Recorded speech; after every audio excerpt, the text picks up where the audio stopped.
السلام عليكم. أول شيء كل سنة وانتم طيبين وبعودة، ورمضان كريم إن شاء الله.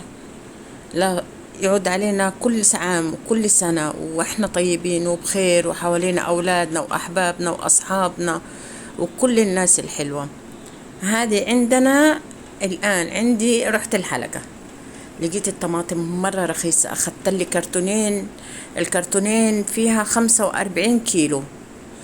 أخذتها، غسلت، قطعت، وزي ما انتم شايفين حطيتها على النار، وبدأت هي تطلع الموية حقتها بكل سهولة. سويتها الحمد لله 45 كيلو.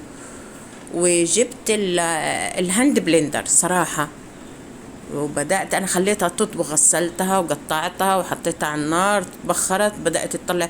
بس المرة النار مرة شمعة مرة، تخليها مرة على أقل شيء وتسيبينها براحتها. بعدين الهاند بلندر عليها ما شاء الله تبارك الرحمن.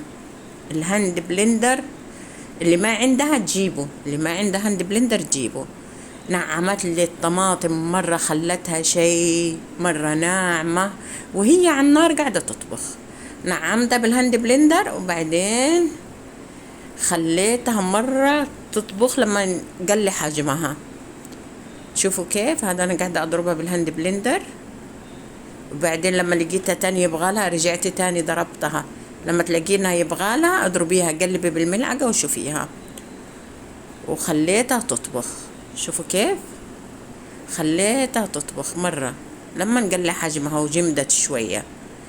بعدين صرت أخدتها عبيتها في الأكياس وحطيتها صراحة في الفريزر لما جمدت، وبعدين صورتها. شوفوا كيف ما شاء الله عبيتها تبارك الرحمن. طلعت لي قسمت كم كيس، قسمت كثير صراحة، منها صغير ومنها كبير ومنها وسط. الحين أوريكم إياها الأحجام اللي عبيتها.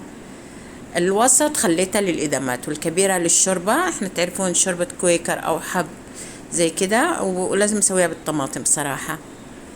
سويت حجم كبير للشوربة، سويت وسط للإدامات، للكبسة، للرز، لأي شيء وسط للطبخات.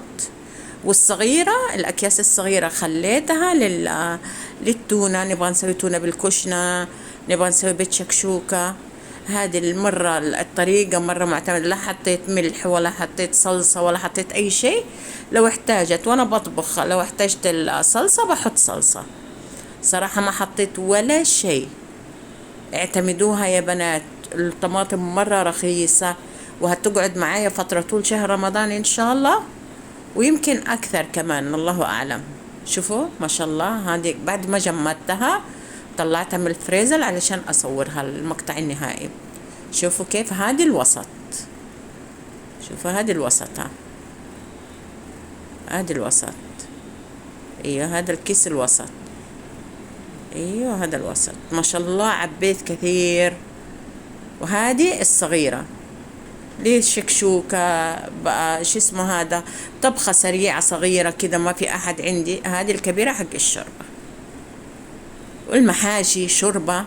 إن شاء الله تكون الطريقة عجبتكم وسهلة ولذيذة. مع السلامة.